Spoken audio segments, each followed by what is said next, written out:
کہ انسان میں توکل کی عادت پیدا ہوتی ہے. یعنی یہ سوئچ میں آف کرا, یہ سوئچ میں آن کرا, کھانا میں کھایا, دروازہ میں بند کرا, نہیں, یہ سب اللہ کی طرف سے ہو رہا ہے, اسی کے نام سے اعلان کا انجام دے رہا ہے. یہ سب اللہ تعالیٰ کی مرضی سے ہو رہا ہے, اس کی تائید سے ہو رہا ہے. اللہ تعالیٰ اگر نہیں چاہا تو کوئی آدمی سوئچ آف کر سکتا ہے, نہ آن کر سکتا ہے. اگر کوئی ناواقف کہے کہ اتنا چھوٹا کام کیا انسان اپنی مرضی سے نہیں کر سکتا, جی ہاں نہیں کر سکتا. کیوں؟ اگر سوئچ آن کرنے کے لیے اپنا ہاتھ اٹھا رہا ہے اور ہاتھ اٹھانے سے پہلے اگر اس کے ہاتھ پر فالج پڑ جائے تو ظاہر سی بات ہے کہ وہ سوئچ آن نہیں کر سکتا. سوئچ آف کرنے کے آن کرنے کے لیے ہاتھ اٹھا لیا, لیکن اندر سے رگ پکڑ لے اور اگر وہ اپنی انگلی کو حرکت نہ دے سکے یا مر جائے تو پھر وہ کام ہو نہیں سکتا. اس سے پتا چل رہا ہے بڑے بڑے کام کرنے والا بھی اللہ ہے, چھوٹے سے چھوٹا کام بھی اگر ہوتا ہے اللہ کی توفیق سے, اس کی مرضی سے, اس کے فعل سے ہوتا ہے. ہر کام کرنے والی ذات اللہ تعالیٰ کی ہے. اس میں توکل کی تعلیم ہے. امام قرطبی نے ایک صحیح حدیث نقل کی ہے کہ حضرت عثمان بن ابی العاص رضی اللہ تعالیٰ عنہ نے شکایت کی, یا رسول اللہ, جب سے میں مشرف و اسلام ہوا میرے جسم میں درد رہتا ہے. تو حضور اکرم صلی اللہ علیہ وسلم نے فرمایا, جہاں درد ہو وہاں ہاتھ رکھ کر 3 بار بسم اللہ الرحمن الرحیم پڑھو اور 7 مرتبہ یہ کہو, اعوذ بعزت اللہ وقدرتہ من شر ما اجد واحاذر. حضور نبی کریم صلی اللہ علیہ وسلم نے وظیفہ سکھایا. عرض کرتے ہیں سرکار میرے جسم میں درد رہتا ہے. حضرت سیدنا عثمان بن ابی العاص رضی اللہ تعالیٰ عنہ نے عرض کیا, یا رسول اللہ میرے جسم میں درد رہتا ہے, جب سے میں مسلمان ہوا ہوں یہ کیفیت میں خود میں پاتا ہوں. تو سرکار صلی اللہ علیہ وسلم نے فرمایا, جب بھی تمہیں درد, جس حصے میں تمہیں درد ہے وہاں ہاتھ رکھ لیا کرو. اس کے بعد 3 مرتبہ بسم اللہ الرحمن الرحیم پڑھ کر 7 مرتبہ یہ کہو, اعوذ بعزت اللہ وقدرتہ من شر ما اجد واحاذر. اس سے کئی باتوں کا پتہ چلتا ہے. اس سے اس بات کا بھی پتہ چلتا ہے کہ تعداد مقرر کر کے وظیفے پڑھنا جائز ہے. حضور نبی کریم صلی اللہ علیہ وسلم نے تعداد بتائی, 3 مرتبہ بسم اللہ کہو, پھر 7 مرتبہ اعوذ باللہ وقدرتہ من شر ما اجد واحاذر, یہ 7 مرتبہ کہو. اس سے پتہ چلتا ہے کہ اللہ سبحانہ و تعالیٰ نے الفاظ میں ایسی تاثیر رکھی ہے کہ ان الفاظ کی برکت سے بیماریاں دور ہو جاتی ہیں. تو ایک بندہ مومن کو چاہیے کہ ہمیشہ بسم اللہ شریف پڑھنے کی عادت ڈالے. ایک بندہ مومن کا امتیازی وصف ہونا چاہیے کہ بسم اللہ الرحمن الرحیم کثرت سے پڑھے. چھوٹے سے چھوٹا کام کرنا ہو تو پہلے بسم اللہ الرحمن الرحیم پڑھ لیا کرے, کیونکہ جس کام کے آغاز میں بسم اللہ پڑھی جاتی ہے اس کام میں اللہ تعالیٰ کی مدد شامل ہو جاتی ہے, اور یہ توکل کی بہترین کیفیتوں میں سے کیفیت ہے. اللہ تعالیٰ فرماتا ہے اس آیت مبارکہ میں, اللہ کے نام سے شروع کرتا ہوں. اللہ کیا ہے؟ لفظ اللہ, بسم اللہ. اللہ تعالیٰ کا اسم ذاتی ہے, اور اللہ تعالیٰ کا ایسا نام ہے کہ جو اس کے سوا اور کسی کے لیے استعمال نہیں ہو سکتا. اللہ تعالیٰ کا اسم ذاتی ہے. اس کے بعد 2 صفاتی نام ہے, الرحمن الرحیم. رحمان کا مطلب کیا ہے اور رحیم کا مطلب کیا ہے؟ تو دونوں مبالغے کے صیغے ہیں. اس کا مطلب یہ ہے کہ جو اپنے بندوں پر بے حد رحم فرماتا ہے, وہ اپنی مخلوق کو انعام و اکرام سے سرفراز فرماتا ہے. وجود دیا, زندگی دی, علم دیا, قوت دی, عزت دی, عمل صالح کی توفیق دی, یہ سب اس کے رحمت کے مظاہر ہیں. یعنی انسان کی محنت کے بغیر وہ انسان کو اپنی نعمتوں سے سرفراز فرماتا ہے. اس واسطے وہ رحمان ہے اور رحیم ہے.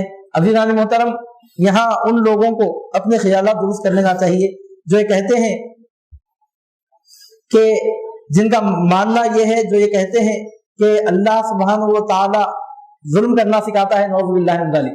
قرآن خون خاری سکھاتا ہے, نعوذ باللہ من ذالک. ان کو غور کرنا چاہیے کہ قرآن کو اگر خون خاری کی دعوت دینا ہوتا تو آغاز میں رحمت کا ذکر کیوں کرتا؟ قرآن نے اپنے آغاز میں خون خاری کا ذکر نہیں کیا, ظلم کا ذکر نہیں کیا, جرموں اور ان کی سزاؤں کا ذکر نہیں کیا, اللہ تعالیٰ کی رحمت کا ذکر کیا. جباریت کا, قہاریت کے ذکر سے قرآن کا آغاز نہیں ہوا. رحمانی اور رحیمی صفت کے ساتھ اللہ سبحانہ و تعالیٰ نے قرآن مجید کا آغاز فرمایا, اور وہ اپنے بندوں پر بڑا کرم کرنے والا, رحم کرنے والا ہے. رحیم کا مطلب جو کرم کرتا ہو, رحم کرتا ہو. رحمان کا مطلب ہے بہت زیادہ مہربانی کرنے والا, اتنی مہربانی کرنے والا کہ اس سے زیادہ مہربانی کرنا ممکن نہ ہو. اس وقت سے سوائے اللہ سبحانہ و تعالیٰ کے اور کسی کو رحمان نہیں کہا جا سکتا. اور بعض مفسرین یہ فرماتے ہیں رحمان وہ ہے جو ہر ایک پر رحم فرماتا ہے, چاہے مومن ہو کے کافر, اچھا ہو کے برا, نیک ہو کے بد, سب پر جو رحمت کرتا ہے, سب پر جو رحم کرتا ہے اس کو رحمان کہتے ہیں. جو دنیا میں سب پر رحمت فرماتا ہے. اور رحیم اسے کہتے ہیں جو آخرت میں ایمان والوں پر رحم فرمائے, ایمان والوں کو عذاب سے بچائے, وہ رحیم ہے. اب اس کے بعد سورہ فاتحہ کا آغاز ہوتا ہے, اعوذ باللہ من الشیطان الرجیم, بسم اللہ الرحمن الرحیم, الحمد للہ رب العالمین, الرحمن الرحیم, مالک یوم الدین, ایاک نعبد و ایاک نستعین, اہدنا الصراط المستقیم, صراط الذین انعمت علیہم غیر المغضوب علیہم ولا الضالین آمین۔ ارشاد ہوتا ہے سب تعریفیں اللہ کے لیے جو مرتبہ کمال تک پہنچانے والا ہے سارے جہانوں کا، بہت ہی مہربان، ہمیشہ رحمت فرمانے والا، مالک ہے روز جزا کا، تیری ہی ہم عبادت کرتے ہیں، تجھی سے مدد چاہتے ہیں، چلا ہم کو سیدھے راستے پر، راستہ ان کا جن پر تو نے انعام فرمایا، نہ ان کا جن پر غضب ہوا اور نہ گمراہوں کا۔ صدق اللہ العلی العظیم۔ سورہ فاتحہ کے مضامین 3 حصوں میں تقسیم ہوتے ہیں۔ سب سے پہلے اللہ سبحانہ و تعالیٰ کی تعریف اور اس کی صفات کا بیان ہے۔ نمبر 1 اللہ تعالیٰ کی تعریف اور اس کے رب ہونے کا ذکر، اس کے رحمان ہونے، رحیم ہونے کا ذکر، مالک یوم الدین ہونے کا ذکر ہے۔ اللہ تعالیٰ کی حمد اور اس کی صفات کا بیان ہے، نمبر 1۔ نمبر 2 بندگی کا اقرار ہے، ایاک نعبد و ایاک نستعین کہہ کر۔ شروع کی 3 آیتوں میں حمد الہی اور صفات الہی کا بیان ہے، آیت نمبر 4 میں بندگی کا عہد ہے، اور آخر کی 3 آیتوں میں دعا ہے۔ آخر کی 3 آیتوں میں دعا ہے، شروع کی 3 آیتوں میں حمد، بیچ کی آیت میں، چوتھی آیت بیچ کی آیت میں بندگی کا اقرار، اور آخر کی 3 آیتوں میں دعا ہے۔ ارشاد ہوتا ہے سب تعریفیں اللہ تعالیٰ کے لیے ہے جو مرتبہ کمال تک پہنچانے والا ہے۔ حمد کا مطلب عربی میں تعریف کا ہوتا ہے، یعنی مطلب یہ کہ ایسی ذات کے جو تعریف کے قابل ہو اور اس کی تعریف کرنا چاہے نعمت ملے کہ نہ ملے۔ شکر میں اور حمد میں فرق کیا ہے؟ شکر اس وقت کیا جاتا ہے جب نعمت ملتی ہے، اور حمد عام ہے نعمت ملنے کے وقت یا نعمت کے ملنے کا جہاں موقع نہ ہو ایسے موقع پر بھی، یعنی ہمیشہ ہر حال میں اللہ سبحانہ و تعالیٰ قابل تعریف ہے، اس کا مادہ حمد ہے۔ اور اللہ تعالیٰ فرماتا ہے کہ وہ تعریف کے قابل ہے، کیوں؟ تو اس سے پتہ اس بات کا چلتا ہے کہ وہ تعریف کے قابل اس واسطے ہے کہ وہ تمام جہانوں کا پالنے والا، سب کو مرتبہ کمال تک پہنچانے والا ہے، یعنی مطلب ہے کہ جس کو جو کچھ مل رہا ہے اسی سے مل رہا ہے، سب کو پیدا بھی کرتا ہے اور سب کی ضرورتیں پوری فرماتا ہے۔ جب سب کی ضرورتیں وہ پوری فرما رہا ہے تو وہ قابل تعریف ہے، اور بہت ہی مہربان ہے، ہمیشہ رحم فرمانے والا ہے، یعنی مطلب یہ کہ وہ جو پالنے والا ہے تو سارے جہانوں کا پالنے والا ہے۔ کوئی ایک شخص بھی، کوئی ایک ذات بھی، کوئی ایسی چیز بھی ایسی نہیں ہے کہ جس کو اللہ سبحانہ و تعالیٰ پالتا نہ ہو، دنیا میں سب کو پالتا ہے، اور وہ بہت ہی مہربان، ہمیشہ رحم فرمانے والا ہے۔ مالک ہے روز جزا کا، مالک اسے کہتے ہیں جو ہستی اپنے ملک میں تصرف کر سکے، یعنی جو چاہے اپنی ملکیت میں تصرف کرے اس کو مالک کہتے ہیں، اور اللہ سبحانہ و تعالیٰ فرماتا ہے کہ وہ مالک ہے کس کا؟ یوم الدین کا، بدلے کے دن کا، جزا کے دن کا، یعنی آدمی دنیا میں جو بھی اچھا یا برا عمل کرتا ہے تو اس کا بدلہ اس کو قیامت کے دن ملتا ہے، اور قیامت کے دن اچھے برے کا بدلہ دینے والا اللہ سبحانہ و تعالیٰ ہے۔ لیکن اللہ تعالیٰ یہاں عادل کا لفظ استعمال نہیں فرما رہا، عادل یوم الدین نہیں فرما رہا، مالک یوم الدین فرما رہا۔ عادل میں اور مالک میں فرق کیا ہے؟ عادل وہ ہوتا ہے جو طول مق پر انصاف کرتا ہے، عادل وہ ہوتا ہے جو مجرم کو سزا ضرور دیتا ہے، لیکن مالک اسے کہتے ہیں کہ وہ اپنی ملکیت میں تصرف کرنے کا پورا اختیار رکھتا ہے، اگر وہ عدل سے کام لے کر عذاب دے تو کوئی اس کو ٹوک نہیں سکتا، اور اگر وہ فضل سے کام لیتے ہوئے مجرم کو معاف کر دے تو کوئی اس کو ٹوک نہیں سکتا۔ عادل وہ ہے جو سزا ضرور دیتا ہے، لیکن مالک وہ ہے اس کی مرضی ہے، چاہے تو سزا دے، چاہے تو سزا دیے بغیر بخش دے۔ عزیزان محترم، ہر مجرم کو عذاب ہونا کوئی ضروری نہیں ہے، بہت سارے مجرم ایسے بھی ہوں گے جن کو اللہ سبحانہ و تعالیٰ اپنی مرضی سے معاف فرما دے گا۔ اب جب مجرم کو سزا نہیں دی گئی تو پھر انصاف کہاں باقی رہا؟ مجرم کو سزا نہیں دی گئی تو پھر عدل کا تقاضا کہاں باقی رہا؟ اللہ تعالیٰ اپنے آپ کو عادل نہیں فرما رہا، مالک فرما رہا۔ مالک اسے کہتے ہیں جو اپنی ملکیت میں تصرف کرنے کا پورا اختیار رکھتا ہے، بندہ اس کا ہے، اس کی ملکیت ہے، اگر وہ چاہے تو جرم پر سزا دے، اگر چاہے تو اپنی مالکیت کی شان دکھاتے ہوئے سزا معاف کر دے، اور مجرم کو سزا دینے کے بجائے مجرم پر اگر وہ انعامات فرمائے تو اس کے کرم کی بات ہے۔ تو اس سے پتہ چلتا ہے کہ ایمان والوں میں جتنے گناہگار ہیں، یہ اہل سنت و جماعت کا بیسک عقیدہ ہے جس کی تائید لفظ مالک سے ہوتی ہے۔ ایمان والے جنتی ہیں، اگر انہوں نے گناہ کیا ہے تو گناہوں کے بدلے میں عذاب ہو بھی سکتا ہے، لیکن اللہ تعالیٰ اگر چاہے تو عذاب معاف کر دے تو اس کی شان کرم سے کوئی بعید نہیں ہے۔ مجرم کو عذاب ملنا کوئی ضروری نہیں، ایمان والے گناہگار کو عذاب ہونا کوئی ضروری نہیں ہے، وہ جزا کے دن کا مالک ہے۔ اس کے بعد ارشاد ہوتا ہے ہم تیری ہی عبادت کرتے ہیں۔ عبادت کیا ہے؟ ایاک نعبد و ایاک نستعین، اے اللہ ہم تیری عبادت، پہلے تو بتایا گیا حمد اللہ کے لیے ہے، وہ تمام عالمین کا پالنے والا ہے، رحمان ہے، رحیم ہے، بدلے کے دن کا مالک ہے، پوری ملکیت رکھتا ہے، جو چاہے فیصلہ فرمائے۔ اور اس کے بعد ارشاد ہوتا ہے ہم بندگی کا عہد کرتے ہوئے عرض کرتے ہیں بارگاہ ربوبیت میں، ایاک نعبد و ایاک نستعین، تیری ہی ہم عبادت کرتے ہیں اور تجھی سے ہم مدد چاہتے ہیں۔ عبادت کیا ہے؟ تو عبادت کا مطلب ہے اقصا غایت الخضوع والتذلل، یعنی عاجزی اور انکسار کی آخری حد، عاجزی اور انکسار کی آخری حد۔ بعض لوگ کیا کہتے ہیں، عبادت بغیر سجدہ بولتے ہیں، عبادت کا مطلب سجدہ سمجھتے ہیں۔ یہ بات بالکل جاہلانہ بات ہے، یہ کچی بات وہ بول سکتا ہے کہ جس کو مضامین قرآنیہ سے واقفیت نہ ہو۔ عبادت کا مطلب سجدہ نہیں ہے، عبادت کا مطلب حد درجہ عاجزی اور انکساری۔ اگر کوئی ہاتھ باندھ کر کھڑے ہو رہا ہے حالت قیام میں تو کیا عبادت نہیں ہے؟ کیا رکوع کرنا عبادت نہیں ہے؟ کیا دو زانوں ادب سے بیٹھنا کیا یہ عبادت نہیں ہے؟ کیا صرف سجدہ ایک عبادت ہے، بقیہ حرکتیں کیا عبادت سے خارج ہے؟ عزیزان محترم، عبادت کا مطلب سجدہ نہیں ہے۔ اگر خدا سمجھے بغیر کوئی کسی کو سجدہ کرتا ہے تو شرک نہیں ہے۔ خدا سمجھے بغیر سجدہ کرتا ہے تو اب اس کا مطلب نہیں کہ سجدہ تعظیم اس امت میں جائز ہے، اس امت میں تعظیمی سجدہ جائز نہیں ہے، وہ ایک الگ بحث ہے۔ لیکن جائز نہیں ہونے کے باوجود آج بھی اگر کوئی انسان کسی انسان کو سجدہ کرے، تعظیم کا سجدہ، عبادت کے لیے نہیں بلکہ تعظیم کے لیے، تو تعظیمی سجدہ کرنے والا مشرک نہیں ہے، کیونکہ وہ خدا سمجھ کر نہیں کر رہا ہے۔ اگر کوئی کسی کو خدا سمجھے بغیر سجدہ کرے تو وہ سجدہ کرنا بھی عبادت نہیں ہے، اور اگر کوئی کسی کو خدا سمجھ کر اس کے سامنے ہاتھ چھوڑ کر کھڑا ہو گیا تو کھڑا ہونا بھی عبادت ہے۔ خدا سمجھ کر کھڑے ہو گئے، کھڑے ہونا بھی عبادت ہے۔ خدا سمجھ کر اگر ادب سے بیٹھ گئے تو بیٹھ جانا بھی عبادت ہے۔ خدا سمجھے بغیر سجدہ بھی کر دیے تو عبادت نہیں ہے۔ تو عبادت کا مطلب سر جھکانے سے یا سر اٹھانے سے نہیں ہے، انتہائی عاجزی کا تصور کرنے سے، جس کی بارگاہ میں عاجزی کا نذرانہ پیش کر رہے ہیں اس کو خدا ماننے سے عبادت ثابت ہوتی ہے۔ عزیزان محترم، اگر سجدہ کرنا عبادت ہوتا، صرف سجدے کو دیکھ کر اگر عبادت کا حکم لگایا جا سکتا تو پھر قرآن مجید میں 11 مقامات پر یہ حکم کیوں آیا کہ فرشتوں نے سیدنا آدم علیہ السلام کو سجدہ کیا؟ یعقوب علیہ السلام نے، ان کی اہلیہ محترمہ نے، ان کے 11 صاحبزادوں نے مل کر حضرت سیدنا یوسف علیہ السلام کو سجدہ کیا، تو سجدہ تعظیم کا سجدہ تھا۔ اس سے پتہ چلتا ہے کہ عبادت کا تعلق حرکات سے سکنات سے نہیں ہے، عبادت کا تعلق ایکشن سے نہیں ہے، اس کا تعلق انٹینشن سے ہے، اس کا تعلق نیت سے ہے۔ اگر کسی کو خدا سمجھے بغیر سجدہ کرے تو عبادت نہیں ہوئی، اور اگر کسی کو خدا سمجھ کر اس کے سامنے کھڑے ہو گئے تو عبادت ہوگی۔ ایک آدمی خدا سمجھے بغیر کسی کو سجدہ کر رہا ہے، عبادت نہیں ہوئی۔ دوسرا آدمی کسی کو خدا سمجھ کر اس کے سامنے کھڑا ہو گیا تو عبادت ہوگی۔ تو عبادت کا مطلب کیا ہے؟ عبادت کا ڈیفینیشن یہ ہے کہ حد درجے کی عاجزی اور انکسار، کس طرح اس تصور کے ساتھ یہ میرا خدا ہے، یہ میرا معبود ہے، اس تصور کے ساتھ اگر کوئی عاجزی کا نذرانہ پیش کرتا ہے تو اس کو عبادت کہتے ہیں۔